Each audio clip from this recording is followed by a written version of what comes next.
네, 오늘 본문 말씀으로 하나님께 영광 돌리는 교회, 하나님께 영광 돌리는 교회라는 제목으로 말씀을 나눌 때에 하나님께서 함께 하실 줄로 믿습니다. 오늘은 이제 말씀 시리즈로 세 번째 시간입니다. 우리 교회의 비전을 두고 계속해서 하나님의 말씀을 나누고 있는데요. 이때쯤 되면 우리 성도님들 우리 교회 비전을 암송하실 만하죠? 눈치가 있으신 분들은 지금 주보 앞면을 지금 열심히 펼치고 계십니다. 네. 네. 자, 우리 교회의 비전 한번 암송해 볼까요? 세상을 그리스도에게로 인도하여 그리스도의 제자를 만들어 하나님께 영광 돌리는 교회. 아이고, 이게 참 외우는 게 쉽지가 않아요. 그죠? 어제까지만 해도 외웠다면은 오늘 아침이 되면은 이게 어딘지, 세상이 어디가 있는지 그렇게 막 헷갈리기도 시작합니다. 그죠? 우리 교회가 세상을 그리스도에게로 인도하여 그리스도의 제자를 만들어 하나님께 영광 돌리는 교회가 되어서 이 세상에 선한 영향력을 끼치는 그러한 교회가 되기를 소망합니다. 그래서 오늘 세 번째 시간으로 하나님께 영광 돌리는 교회 이 제목으로 말씀을 나누려고 합니다. 요즘 시대를 살아가는 사람들 중에 중요한 가치 중에 하나가 바로 자기 개인의 자유를 아주 중요하게 여기는 이러한 시대를 우리가 살아가고 있습니다. 우리가 다른 사람들과 함께 살아가는 세상이라고 이야기를 하지만은 그러나 다른 사람들이 나에게 어떤 피해만 주지 않는다면은 우리는 다른 사람이 뭐 이렇게 살든 저렇게 살든 요즘은 관심을 두지 않는 그러한 시대가 되었습니다. 그도 그럴 것이 요즘에 세상이 너무 참 악해진 것 같아요. 예를 들어서 길을 가다가 누가 쓰러졌는데 심장마비를 일으켜서 쓰러졌는데 그 사람에게 이건 뭐죠? 가슴 압박하는 거? 심폐술, 그죠? 네, 심폐술을 하다가 심폐소생술을, 네, 감사합니다. 오늘 이렇게 왜 적극적이십니까? 상당히 적극적이십니다, 오늘. 네. 네, 심폐소생술을 하다가 갈비뼈가 부러지게 되면은 그 사람이 살아나도 오히려 당신 때문에 내 갈비뼈가 부러졌다라고 오히려 그 사람에게 자기를 살려준 사람에게 보상을 요구하는 그런 시대가 안타까운 그런 시대가 되어버렸습니다. 그리고 또 여성들이 어떤 이제 술 취해가지고 길거리에 쓰러져 있을 때 아이고 여기서 자면 안 돼요 위험해요 일어나서 가세요 하고 남자들이 건드리면 이렇게 깨우면은 툭툭 치면서 깨우면 어떻게 돼요? 성폭행까지는 아닐 거예요. 오늘 상당히 적극적이십니다. 네, 성추행으로 고발을 당하고 고소를 당하는 그러한 시대를 우리가 살아가고 있습니다. 그렇게 요즘 이 세상은 참 개인주의가 만연한 그런 시대가 되어버렸습니다. 주변에서 일어나는 일에는 관심을 두지 않는 그런 시대가 되어버린 것이죠. 그런데 이를 반대로 이야기하자면요, 만약 다른 사람들이 나에게 피해가 된다면 절대 그것을 또 용납하지 못하는 그렇게 지극히 철저한 개인주의 시대를 우리가 살아가고 있습니다. 그러다 보니까 방금 말씀드린 것처럼 여러 가지 사회 문제가 발생해서 이 사회를 더 어렵게 만들어가는 것이 요즘 시대인 것입니다. 그런데 우리 그리스도인들에게는 다른 가치관이 있죠. 하나님께서는 우리 사람들을 만드실 때에 로봇과 같은 프로그래밍된 인간으로 만들지를 않으셨다라는 거예요. 하나님께서는 우리 모든 사람들을 창조하실 때에 각자에게 인격도 주시고 성품도 주시고 또 성격도 주시고 또 자유의지도 주셔가지고 모든 사람들이 그 자유의지를 다하여서 자신에게 있는 모든 것을 다하여서 위로는 하나님 사랑, 아래로는 이웃 사랑, 예수님께서 말씀하신 그 대계명, 율법의 완성의 삶을 살아가는 것을 하나님께서는 원하신다라는 것입니다. 그래서 모든 것들을 통하여서 하나님의 영광을 위해 살아갈 것을 이야기하는 것이죠. 자, 그것은 개인에게 주어진 자유와 개인에게 주어진 어떤 권리들을 조금씩은 절제하면서 자기만을 위하여서 살아가는 것이 아니라 다른 사람들을 위하여서 살아가는 삶을 살아가고, 그리고 그 삶을 통하여서 하나님께 영광 돌리는 그러한 삶을 살아갈 것을 하나님께서는 바울을 통하여서 우리에게 오늘 본문에서 말씀하고 있습니다. 바울은 그리스도인들에게 주어진 자유를 설명하면서 고린도 교인들에게 고린도전서 8장부터 우상에게 바쳐진 음식들을 먹어도 되느냐, 먹지 말아야 되느냐, 그 문제를 가지고 예를 들면서 개인에게 주어진 자유를 어떻게 활용할 것인가에 대해서 말씀을 하고 있습니다. 그 대답은 고린도전서 8장 9절에 보면 이렇게 이야기해요.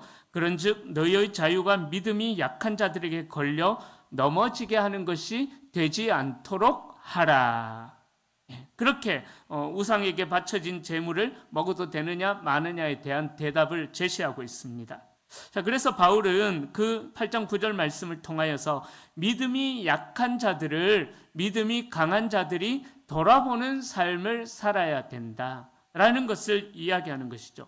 즉, 그 음식을 먹어도 되지만은 너의 먹는 그 행위를 통하여서 믿음이 연약한 자들이 혹시나 마음의 상처를 받는다거나 시험을 받는다거나 그로 인해서 복음에서 멀어지는 일이 생기게 된다면은 그것이 유익한 것이 아니기에, 다시요, 모든 것이 가해요. 모든 것을 먹을 수 있어요. 그런데 모든 것이 유익한 것이 아니기에 너희는 그 믿음이 연약한 자들을 배려하는 삶을 살아야 된다라고 결론을 내리고 있는 것입니다. 자, 그래서 8장부터 읽어보면은 바울은 이 질문에서 더 나아가서 그리스도인들에게 주어진 자유를 어떻게 활용해야 될 것인가, 10장에서 또 더 구체적으로 더 넓은 주제를 다루고 있는 것입니다. 그래서 오늘 본문인 10장에 와서는 그리스도인들에게 주어진 자유를 어떻게 사용해야 되는지 결론을 내리고 있는 말씀인 것입니다. 자, 고린도전서 8장에서부터 10장은요, 그리스도인들이 지식과 자유와 권리에 대해서 어떠한 태도를 가져야 되는지에 대해서 말씀을 합니다. 바울은 지식과 자유와 권리는 자신만을 위한 것이 아니라 이를 가지고 남용할 경우에 오히려 그 남용하는 사람들로 인하여서 그 사람을 바라보는 또 다른 사람들이 상처를 받게 될 수 있다라고 그렇게 말씀하고 있습니다. 즉, 자신의 유익을 구하며 자기만을 위해 살아가는 그러한 삶이 모든 것이 가한 세상 속에서 모든 것이 유익한 것이 아니라는 것을 말씀하고 있는 것이죠. 여러분, 이 땅이 제가 처음에 말씀드렸던 것처럼 그렇게 지극히 개인주의적이고 다른 사람들에게 일어나는 일에 대해서, 또 아픔에 대해서, 어려움에 대해서, 또 기쁨에 대해서 관심을 가져주지 않는 그 모습은요, 어찌 다른 한편으로 보면은 우리 인간들의 보편적인 타락한 모습이다라는 거예요. 하나님께서는 성부, 성자, 성령 삼위일체 하나님이 한 하나님이신 것처럼 하나님께서는 우리 모든 이 세상에 하나님의 형상을 따라 창조받은 사람들이 한 공동체를 이루어서 함께 살아가는 아름다운 세상을 꿈꾸고 계신다라는 것입니다. 세 분의 하나님이 한 하나님이신 것처럼 우리들도 각자 다른 모습으로 살아가고 다양한 모습으로, 삶의 모습으로 살아가지만 이 모습들이 모두가 다 어우러져서 서로가 서로를 배려하면서 아름다운 세상으로, 그래서 결국은 하나님께 영광 올려드리는 그러한 세상으로 만들어갈 것을, 우리 그리스도인들이 그러한 일에 앞장설 것을 하나님께서는 원하시고 계신다라는 거예요. 그러나 이렇게 개인주의적인 모습, 보편적인 타락의 모습으로 인하여서 사람들은 자기 중심성으로 살아가고 있고 모든 것을 자기를 위한 수단으로 생각하면서 살아가고 있다라는 것입니다. 자, 그러나 그리스도인이 된 우리는 죄의 지배에서 벗어났기에 우리에게는 우리를 이끌어가는 새로운 가치관이 있다라는 사실입니다. 세상 사람들이 살아가는 삶의 방식과는 반대가 되는 삶, 바로 다른 사람들의 유익을 위하여서 살아가는 삶, 그 삶을 선택해야 된다라는 거죠. 그러한 삶의 방식이 하나님께서 새로운 피조물로 재창조를 받은 저와 여러분들이 살아가야 할 삶의 방식이다라고 말씀하고 있습니다. 그래서 바울은요, 이러한 삶을 살아가기 위하여서 개인에게 주어진 자유와 권리를 조심하고 또 절제하고 그 가운데 인내하면서 살아가야 된다라는 것을 이야기하고 있습니다. 바울은 모든 것이 가능하지만 모든 것이 유익하고 모든 것이 가능하지만 모든 것이 덕을 세우는 것이 아니다라고 주장하면서 세상의 일들을 어떤 시선으로 바라봐야 될지 오늘 본문에서 우리에게 계속해서 이야기합니다. 바울은 특별히 오늘 본문에서는 이 음식과 관련된 것으로 이야기를 하는데요. 당시 고린도는 로마 제국의 중심 도시 중에 하나였습니다. 해상무역이 아주 발달한 그런 중심지로서 상업이 굉장히 발달한 도시였습니다. 이 당시 해상무역이 발달했다라는 것은요, 어떤 의미가 있냐 하면은 이방 나라의 모든 문화들이 그 도시로 다 들어오는 그러한 일들이 일어났었다라는 거예요. 그래서 우리가 바라보는 관점에서는 이방 나라의 문화들이 들어왔다라는 것은 그 이방 나라 사람들이 섬기고 있는 우상 문화와 또 음란함과 그런 것들이 이 고린도 땅에 가득하게 되었다라는 것이죠. 그러다 보니까는 도시 곳곳에서 우상 숭배 행위가 만연하게 되었고, 그로 인해서 시장에서 파는 음식의 거의 대부분은 모두가 다 우상에게 바쳐진 그러한 음식이 굉장히 많이 있었습니다.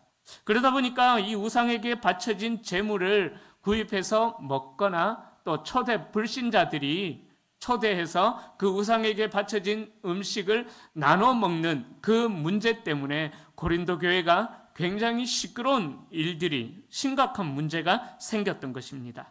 자, 그래서 이 문제 앞에서 바울이 23절의 말씀을 하고 있는 거예요. 모든 것이 가하지만 모든 것이 유익한 것이 아니고, 모든 것이 가하지만 모든 것이 덕을 세우는 것이 아니다라고 그렇게 말씀하면서 이어지는 24절에서는 이렇게 말씀하죠. 누구든지 자기의 유익을 구하지 말고 남의 유익을 구하는 삶을 살아야 된다, 그렇게 이야기하고 있습니다.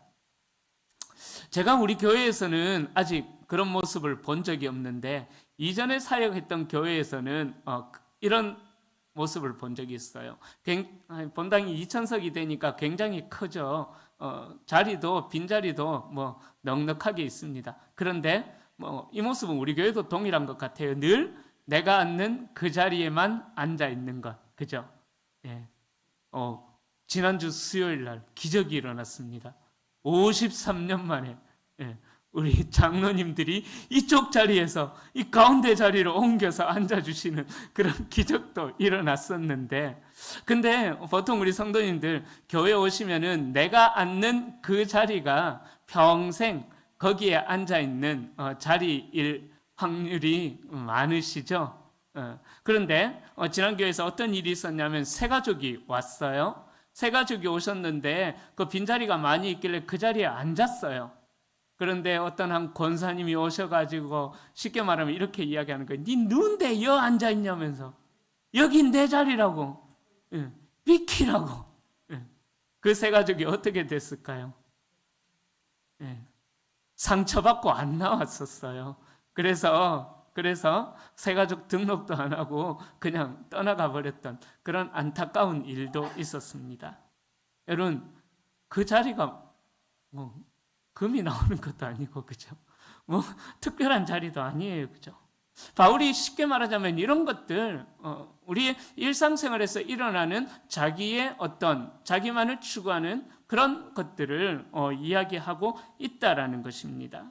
남이 내 삶을 간섭하거나 타치하는 것에 대해서는 굉장히 싫어하면서 또 자신들 또한 다른 사람들에게 전혀 관심의 대상이 되지 않으려고 하는 그런 시대 분위기 속에서 이런 문화들이 만연해 있다라는 거죠. 여러분, 우리는 예수 그리스도를 따르는 자들이기에 나의 유익이 아니라 다른 사람의 유익을 구하면서 우리는 살아가야 되는 것입니다. 그 이유는 왜 그러냐 하면요, 우리를 위하여서 생명을 버리심으로 우리 주님께서 많은 사람을 구원해 내신 것처럼 우리도 손해를 보더라도 더 많은 사람이 유익을 얻을 수 있다면은 우리는 다른 사람의 유익을 위하여서 내 삶을 절제하고 때로는 더 나아가서 포기하고 희생할 줄도 아는 그러한 주님과 같은 섬김이 우리에게 있어야 된다라는 것이죠. 바로 주님께서 우리로 하여금 그러한 삶을 선택해서 그 삶을 살아야 된다라는 것을 말씀하고 있는 것입니다. 바울은 세상의 모든 일에 대해서 죄가 아닌 범위 안에서는 굉장히 자유를 누리는 사람이었습니다. 예수 그리스도의 은혜 안에서 구원함을 얻었던 바울은 그 바울 자신을 얽어매거나 또 속박할 수 있는 것은 아무것도 없었습니다. 그런 의미에서 바울은 자유인이고 그 자유는 누구도 빼앗아갈 수가 없었던 것이죠. 자, 그래서 바울은 문제 해결의 기준으로 25절에 보면은 양심을 제시하면서 묻지 말고 먹으라라고 그렇게 말씀합니다. 유대인들은 음식 때문에 이방인들과 쉽게 어울릴 수 없었지만은 그리스도인들은 우상에게 바쳐진 그 제물로 고기를 먹어도 또 우상에게 바쳐진 제물을 먹어도 마음에 거리낌이 없을 정도로 담대함과 자유가 있었다라는 거죠. 무슨 말이냐면은 이 음식이 본질이 아니기에 불신자들이 초대했을 때에 그 불신자들의 어떤 교제와 그 불신자들이 우리가 함께 나누는 그 교제를 통해서 회복이 될 것을, 예수 그리스도를 믿게 될 것을 소망하면서 그 당시에 예수 그리스도를 믿게 된 초대교회 교인들은 충분한 자유를 누리면서 살아가고 있었던 것입니다. 얼마든지 불신자들과 음식을 나누며 교제할 수 있었고 그 가운데 복음을 전하는 삶을 살았던 것입니다. 바로 바울이 그것을 이야기하는 거예요. 하지만 그 모든 경우에 있어서도 바울을 움직인 것은 그의 자유가 아니었다라는 거예요. 바울을 움직이게 한 요소는 뭐냐 하면은 그것이 공동체에게 아니면 또 그 사람에게 유익한 일인가, 그 사람에게 덕을 세우는 일인가, 바로 나를 바라보는 그 다른 사람들의 양심을 위해서 내게 주어진 자유를 절제해야 된다라는 것을 바울이 강조하고 있는 것입니다. 자, 바울은 그렇게 자유인이었지만은 다른 사람들의 유익과 덕을 세우기 위해서 스스로 자신의 자유를 제한한 것이죠. 그가 자유를 포기한 까닭은 다른 사람들의 구원을 위함이고 연약한 사람들의 성숙을 위함이었다라고 9장 20절에서 자신의 유익을 구하지 말고 남의 유익을 구하는 삶, 그 삶을 모든 일을 대하는 기준으로 제시하고 있다라는 것입니다. 여러분, 우리는 구원받은 그리스도인으로서 우리에게는 세상 사람들과는 다른 또 다른 가치관이 우리에게 있어야 하는 것입니다. 세상 사람들은 자신의 이익에 따라서 움직이게 마련입니다.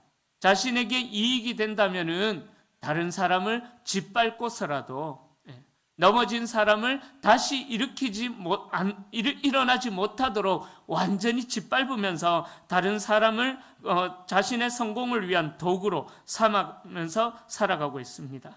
그렇게 자신의 욕구가 해결되어야 하고 자신의 안전이 확보되어야 하고 자신의 명예가 충족되어야지 그렇게 자신의 모든 것을 위하는 삶을 세상 사람들은 그렇게 살아가고 있는 것입니다. 그래서 사람들은 자신에게 이익이 되는 것에 관심을 가지고 또 자신을 위해서 다른 사람을 희생시키면서 이익을 얻고자 합니다. 그러나 우리 그리스도인들, 하나님의 사람들, 성령을 받은 하나님의 사람들에게는 그들과는 다른 가치관이 우리에게 있어야 된다라는 거예요. 바로 다른 사람들의 유익을 보는 그러한 시선이 우리에게 있어야 됨을 말씀하고 있습니다. 바로 바울이 그런 시각을 가지고 있었던 사람이었습니다. 바울의 인생 법칙에는 바로 다른 사람을 위한 덕을 세우는 것, 다른 사람들을 위한 유익을 세우는 것, 그것이 바울의 인생을 이끌어가는 중요한 가치관 중에 한 가치관이었습니다. 그 점을 생각하면서 살아가는 것이 바울에게는 또 아주 큰 기쁨이 되었던 것입니다. 그래서 바울은 다른 사람들을 실족시키지 않으려고 했고 그것을 위해서 기꺼이 자신의 자유를 제한하는 삶을 살았던 것입니다. 여러분, 우리는 바울처럼 다른 사람들의 유익을 귀하게 여기면서 살아갈 때에 우리는 이 세상 사람들은 우리의 그런 삶을 통해서 하나님을 보게 될 것이고 천국을 누리게 될 것입니다. 그러기에 우리 모든 성도님들, 오늘 들은 이 말씀대로 우리의 삶이 다른 사람의 유익, 나만의 유익을 위하여서 살아가는 것이 아니라 다른 사람의 어떠한 필요와 도움과 유익에 이끌림 받은 삶을 살아가는 성도님들이 될 수 있기를 축원합니다. 자, 또 한 가지 바울에게는 다른 사람들의 유익을 사는 것 외에 또 다른 삶의 기준이 있었는데 그것은 먹고 마시든지 무엇을 하든지 다 하나님의 영광을 위하여 살아가는 그 삶을 선택했었습니다. 8장부터 10장까지 길게 이야기했었던 우상 제물을 먹을 수 있느냐에 대한 결론을 바울이 오늘 본문에서 31절이죠. 31절에서 제시하고 있는데 그것은 다 하나님의 영광을 위하여 해야 된다라고 결론을 제시하고 있습니다.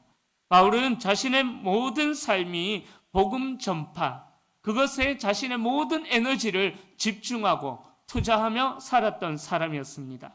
그런 바울에게 전도뿐만 아니라 사소한 행동조차도 변치 않는 기준이 있었는데 그 모든 하나하나의 사소한 먹고 마시는 그런 사소한 행동조차도 다 하나님의 영광을 위하여 하는 그런 기준이 바울에게 있었던 것입니다.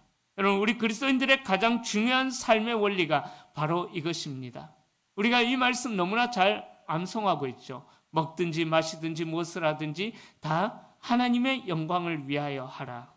자, 왜 우리가 그런 삶을 살아야 될까요?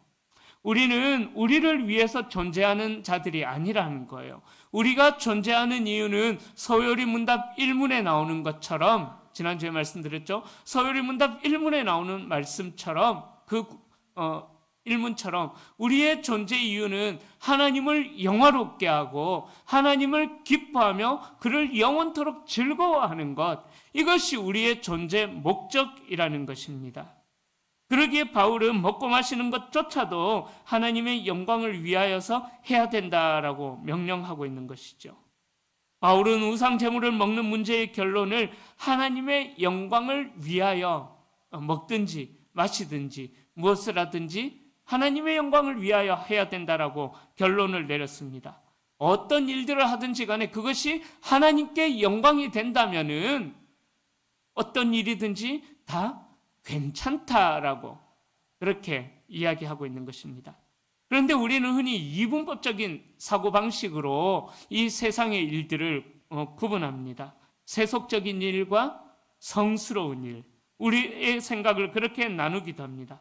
그러나 하나님의 사람들에게는요, 세속적인 일은 없습니다. 모두가 다 모든 일들이 하나님께 기쁨이 되어지고 그 일이 하나님께 영광이 되어진다면은 모든 일이 다 성스러운 일이다라는 거예요. 바울이 이야기한 것처럼 그렇게 먹고 마시는 사소한 것조차도 하나님께 기쁨이 되어진다면은 그게 하나님께 영광이 되어지는 일이다라는 것입니다. 그러기에 우리 그리스도인들은 죄가 아니라면은 모든 일을 하나님의 영광을 위해서 할 수가 있는 거예요. 그 일에 충성하게 되면은 하나님께서 상을 내려주신다라는 것입니다. 하찮게 보이는 일들이라고 할지라도 하나님께서 내게 맡기신 일이다라는 생각을 하면서 그 일에 집중해서 선한 열매를 맺어가다 보면은 하나님의 영광을 나타낸다라는 것입니다. 따라서 우리가 무슨 일을 하든지 우리의 마음 중심이 하나님께 집중이 되어져 있으면은 또 그 일을 통해서 하나님의 영광이 드러난다는 마음으로 작은 일들이라도 행하게 된다면은 이웃을 위한 배려도 그렇게 하나님의 영광을 위한 일이다라고 생각하면서 행하게 된다면은 그것으로 하나님께 영광을 올려드리는 일에 충분하다라는 것입니다. 여러분, 이 사소한 것, 먹고 마시는 것, 바울은 이것조차도 하나님의 영광을 드러내는 기회로 삼았다라는 것입니다. 이 말은 불신자들과 교제를 할지라도 그리스도인의 정체성을 잃어버리지 말고 그들에게 복음을 전하는 삶을 살아야 된다라는 것을 바울이 이야기하고 있는 것이죠. 여러분, 하나님의 영광을 위하여 살아가는 삶 너무 어렵게 생각하지 마십시오. 하나님의 영광을 위하여 살아간다라는 삶, 특별한 삶이 아닙니다.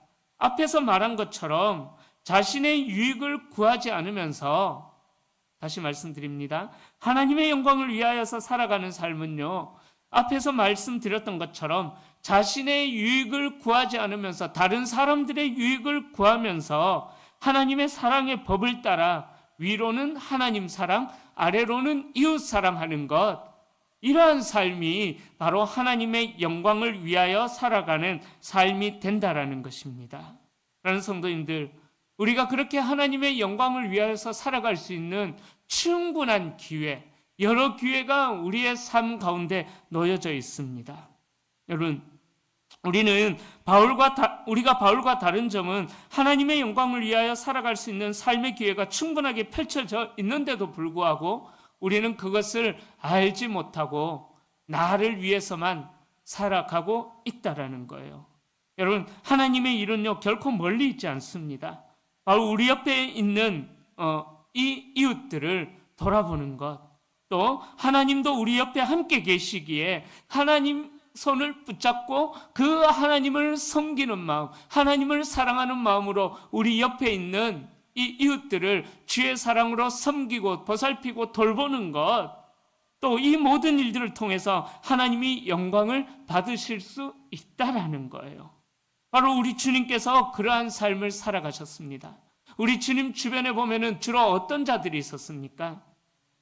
우리 예수님이 주로 어울리셨던 사람들을 보면은요, 당시 사회에서 천대받고 멸시받는 그러한 죄인들만이 늘 예수님 주변에 가득했었다라는 것입니다. 하지만 예수님께서는 그런 자들을 정죄하지 않으시고 함께 지내시면서 그 자들을 위해서 십자가를 지시고 죽기까지 자기를 희생하신 것이죠. 그렇게 죄인들의 생명을 구원하셨습니다. 여러분, 바로 예수님처럼 우리가 우리의 권리를 포기하고 우리가 누릴 수 있는 그러한 풍성함들을 절제하면서 우리에게 주신 그 은혜들을 우리만을 위하여서 쓰는 것이 아니라 섬기면서 살아갈 때에 그 삶이 하나님께 영광을 올려드리는 그러한 삶이 되어진다라는 것입니다. 여러분, 때로는 나의 거침없는 말과, 갑자기 그 노래가 생각나요. 내 거친 생각과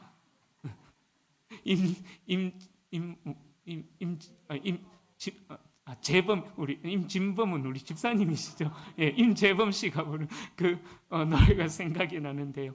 내 거친 생각과 내 불안한 눈빛과 하여튼 그런 모든 것들이 다른 사람들, 연약한 이웃들에게 시험거리가 될 수 있다라는 사실을 우리는 기억하면서 살아가야만 합니다.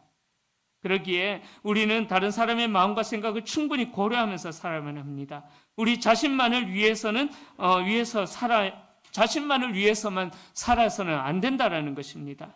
혹시나 우리 성도님들 어떤 일들을 하실 때에 전혀 주변 사람들의 인식을 생각하지 않고 내가 하고 싶은 말 그대로 다 하고 내가 하고 싶은 행동 그대로 다 하면서 그렇게 다른 사람들에게 불편을 주면서 살아가고 있거나 또 상처를 주면서 살아가고 있지는 않으십니까? 또는 반대로 어떤 일을 할 때에 주의를 너무 지나치게 의식하여서 그렇게 한쪽으로만 치우쳐진 그런 삶을 살아가고 있지는 않습니까? 여러분, 사람들에게 잘 보이려고 행동하는 것도 잘못이지만은요, 연약한 사람들이 있다는 것을 잊어버리고 무례하게 행동하는 것도 잘못된 행동인 것입니다. 다른 사람들이 나의 행동을 이해해 줄 거야, 이렇게 생각하면서 내 마음대로 말하고 행동하는 것은요, 절대로 바람직한, 그리스도인으로서 바람직한 자세가 아닌 것입니다. 그러기에 우리는 하나님도 의식하고 연약한 이웃도 의식하면서 지혜롭게 말하고 지혜롭게 행동해야 하는 것입니다. 그리고 모든 일들을 할 때에 하나님의 영광을 최우선에 두고 우리는 살아가야 하는 것입니다. 이제 말씀을 정리합니다. 여러분, 우리 그리스도인들에게는요, 모든 것을 할 수 있는 자유가 있습니다. 하지만 그 자유는 나만을 위한 자유가 아니라 하나님의 영광을 위한 자유가 되어져야 하는 것입니다. 따라서 성숙한 그리스도인들은 하나님의 영광을 위하여서 자신에게 주어진 권리와 풍성함을 제한하는 삶, 절제하는 삶을 살아가게 되는 것입니다. 구정 명절을 이제 앞두고 있습니다. 이 명절을 앞두고 이 명절 주간을 지내면서 우리가 어떻게 하나님의 영광을 살아낼 수가 있겠습니까? 우리 가정 안에서 남편들은요, 이 명절날 요리는 하지 않으시더라도 설거지라도 좀 해주시고, 제 아내가 뒤에서 극히 끄덕끄덕하고 있는데,